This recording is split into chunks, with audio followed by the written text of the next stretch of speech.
Question for the day. Why is it so hard to do what is morally correct? And I don't mean morally based on what is the law or what a government tells you to do or what a religion tells you to do, because I really believe deep in your core, you know what's right. And to do something that your core knows is not right because it's a law or because it's somebody's rule or because somebody told you that this is what you're supposed to believe is wrong. And history is just so full of moments where people use external sources as justification for horrific actions. I lived in Berlin when the wall was still up from 1978 through 1982. And it was amazing to me to listen to the older women, because all the men had died in World War II, listen to the older women talk about that time period and the justifications that they would use, because they would say, but it was the law. It was the law. So that justified horrific atrocities and suffering for other people. And I'm like, no. It's like, I think it's time for humanity to grow up and to recognize that people in power oftentimes are manipulating people of lesser power in order to get what they want, which is almost always money and influence. And then we take this karmic burden and we become puppets in the game because that this was the law. And I think I've said in another video before, but I love this story that I was in Berlin and it was a blizzard, and I mean like a blizzard. There was like 3 feet of snow on the ground, and I came up from the subway and there's 3 feet of snow and there's not a car in sight, and I need to cross the road, but I'm crossing against the light, but there's not a car in sight. And there was this German woman on the other side, an older German woman that was in her 80s, and she said to me in German, she said, "I'm calling the police. You crossed against the light, and that's illegal, and I'm calling the police." And that was literally her generation. Her generation followed the rules. Like this was, and Germans are very good at following rules. And so this is how Hitler took over, was because they made a law, they made a rule, and everybody's like a little automaton, and they just follow the rule. And so I looked at her and I said, "It's a blizzard." and she said, "It doesn't matter. It's what the law is." And that to me is the ridiculousness of this moment in history. There are all these people making laws and rules that are ridiculous. They are harmful. They are atrocious. They are morally unethical. They are against the laws of nature. They are against the laws of humanity. They are against the laws of consciousness. They are against the laws of, values. They are against the laws that, are what's good and right in the world. And how horrible of a person do you have to be that you actually create laws that create suffering and horror? I mean, do you even understand the karmic implications in their next lifetimes, many lifetimes, for them to unravel that they're making laws that cause suffering for millions of people? I don't even know if you could get out from underneath that karmic debt. I mean, really, I don't even know how many lifetimes it would take to get out from underneath that karmic debt. So I'm calling everybody to wakefulness from the standpoint of, you want to really look, you know what's right, you know what's wrong. I know that you are scared. I know that you think that you need to protect your own. And I'm like, we are all each other's own. Every plant and animal on this planet is a part of you. Every bumblebee, every whale, every turtle, every dog and cat, and every child and every immigrant is a part of you. Like, you cannot, in any energetic realm, because energy is energy, you cannot in any energetic realm disown another energy that is an integral part of this world and not have a consequence? You can't. It's completely impossible.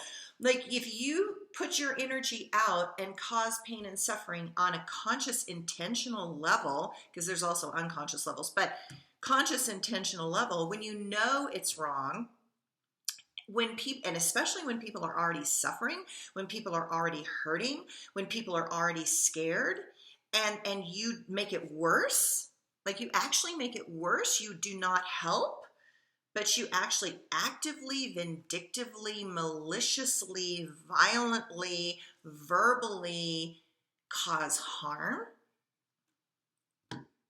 I don't want to be some of those people in the next life. I mean, I don't know how long it would take. I don't know how many lifetimes it would take to recover energetic reparations. I mean, how many people are you going to help in so many lifetimes when you unconsciously did that because of believing in some lie, some fantasy of your superiority or your self-importance, or that you're more powerful than them. And I go, you're not. I'm not smarter than a bumblebee.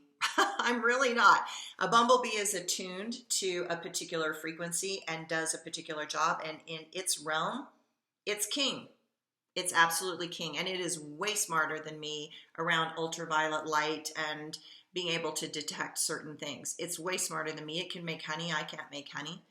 And so each plant and animal exists in a domain that is its specialty. It is specialized in that particular area, and their area is an integral piece for us in our world and in our life.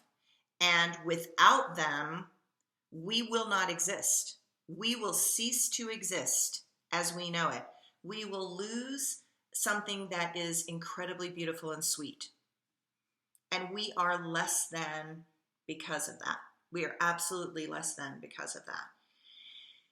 So I don't know how to say it any other way, but you are not separate from any other living entity on this planet. You are energetically interconnected globally with absolutely everything that is on this world. And your choices and decisions impact everything and everyone in this world, positively or negatively, depending on what your intentions are. And, I think that people try and keep their mouth shut on some levels, but emotionally, energetically, they're like, ooh, don't like that person. Ooh. And I'm like, what on earth is it going to take for us to stop hate? What on earth is it going to take? And the only thing that it can be is consciousness, because the more you wake up on a conscious level and you realize that you're connected to everything else, if it's easy to hate when you think that it's them or you. It's easy to hate, but it's not them or you. It's us. And if you attack them, you attack yourself. You cause suffering to yourself. Trust me, eventually, karma is a bitch. It comes around, and the more conscious you are and the more awake you are, the faster the karmic hit happens. And so, people always say, they hurt me, so I want them to suffer. I'm like, you are not in charge of that rule. The universe has a plan, and they have karma that will come back to them in their own way. And so do not need at all to even be a part of, I'm going to be the judge, jury, and God. I'm like, this is so ridiculous that people think that they can make the rules for how people are supposed to exist. And we need to all come together. We need to come together and stop hate. I think that should be the motto. Stop hate. That's it. Stop hate in this world. Stop hate, stop war, stop revenge. Just stop it. It's like, I remember there was this, oh gosh, what was that comedian? He was so funny. He's dead now, but he was really funny. And he did this crazy video that was just like, he was a therapist and somebody comes in to be, therapized. And he was like, just stop it. And they was like, no, but, and they go into the story and he's like, no, just stop it. You're ridiculous. Stop it. And that's the way I feel at the moment. I just feel like Everybody stop it. Stop creating drama. Stop creating suffering. Stop hurting people. Stop being mean. Stop lashing out. Stop it. I know it sounds so easy, and I know it's not easy, but it's like, you need to learn mental, emotional self-control. If you are just this venomous, upset mass of ego running around attacking people and saying, they're horrible and they're fat or they're ugly or they're the wrong color or they're the wrong gender or whatever. I mean, just stop it. Just like, because that's the only thing that's going to work, is that if enough people stand up and say, stop behaving this way. I know who you are. I know what we can be. I know what we can be together, but you need to stop acting this way. It's childish. It's narcissistic. It's self-important. And you are not the only person on this planet. And you are, just because you're human does not mean you have more value. You do not have more value. I mean, that's what's, again, so horrific for me, is that, humans think that they are super special. And I go, cool, we are. We are more conscious, but we are supposed to be the stewards of this planet. We are not supposed to be destroying this planet or taking advantage of this planet. And we need to change. It's us that needs to change. We are doing, the bears aren't hurting us. We are hurting the bears. We're doing things that actively, unconsciously hurt other living things just because of our selfishness, just because, well, it's inconvenient. I just want to. And I'm like, no, not at all. And so I'm calling all the people that want to be awake to show up. And when people start being weird, tell them to stop it. Tell them to grow up. Tell them to be kind. Tell them that their method is not working and that they are a part of the whole and they are not special and they are not better than anybody else, and that they need to get that and come together with, rather than keep saying things that cause more separation, pain, and suffering. Okay. That's my lecture for the moment. Thanks for bearing with me, everybody. Bye.